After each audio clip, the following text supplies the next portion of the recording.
Quand on dit qu'un chat a 9 vies, qu'il retombe toujours sur ses pattes, histoire incroyable dans les pages du journal où on nous présente Luigi le chat qui a miraculeusement survécu à une chute de 11 étages d'un immeuble. Ça se passe dans l'arrondissement Saint-Laurent à Montréal où il vit avec ses maîtres. Le chat qui est tombé du balcon et grâce à un gros sapin qui a permis finalement d'amortir l'impact, il est toujours en vie. On a voulu parler de cette histoire assez incroyable avec Caroline Kilsdonk. Elle est médecin vétérinaire, éthicienne également. Bonjour à vous. Bonjour, Madame Lapierre. Comment vous avez réagi en entendant cette histoire? Est-ce que c'est du rarement vu? Absolument, c'est du rarement vu et j'ai réagi avec le même sourire que j'ai présentement. C'est toujours agréable de voir des événements qui auraient pu mal tourner et qui finissent par tourner pas trop mal. Évidemment, comme vous l'avez dit, il y a un objet, hein, un arbre qui a servi, Oui. qui a réussi à amortir la chute. C'est sûr que c'est quand même exceptionnel là, de survivre à ce nombre d'étages-là, parce que contrairement aux mythes, les chats ne sont pas protégés complètement de toute blessure et de tout décès lors de chutes de plusieurs étages. Le chat Luigi a dû subir une opération à la hanche. On explique que ça a coûté plus de 7 700 Est-ce que c'est dans les prix? Qu'est-ce qui fait que ça coûte des sommes comme celle-là? Écoutez, la chirurgie vétérinaire, c'est de la chirurgie. Les centres d'urgence sont des centres qui doivent être ouverts par définition 24 heures sur 24, qui ont un équipement spécialisé, du personnel qualifié spécialisé.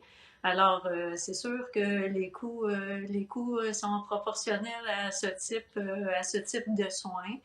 Euh, c'est sûr que c'est ce qui mène beaucoup de gens à conseiller aux gens d'avoir une assurance pour les soins vétérinaires. Ça vient avec des bénéfices et des inconvénients.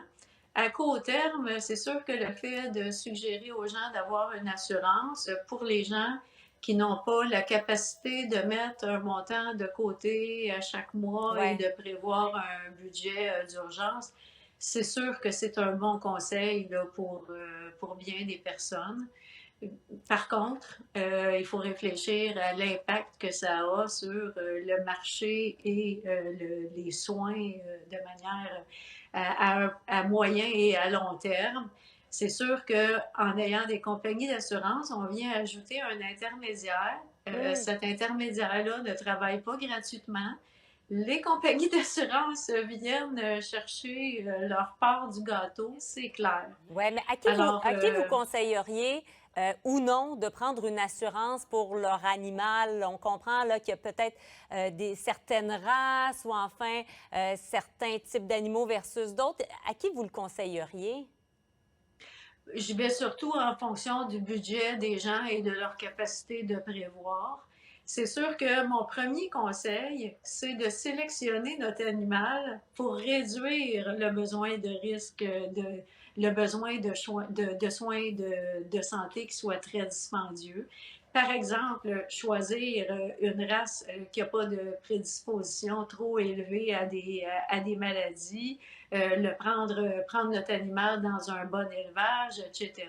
Hum, hum. Alors déjà, on peut agir en amont pour réduire la possibilité d'avoir de grosses dépenses. Hmm. Ceci étant dit, imprévus qui peuvent survenir Bon, en tout on a temps. un bon exemple d'un imprévu total dans ce cas-ci. Merci beaucoup, Madame Kilsdonk, d'avoir été avec nous. Très apprécié. Bienvenue, Au bonne journée. revoir.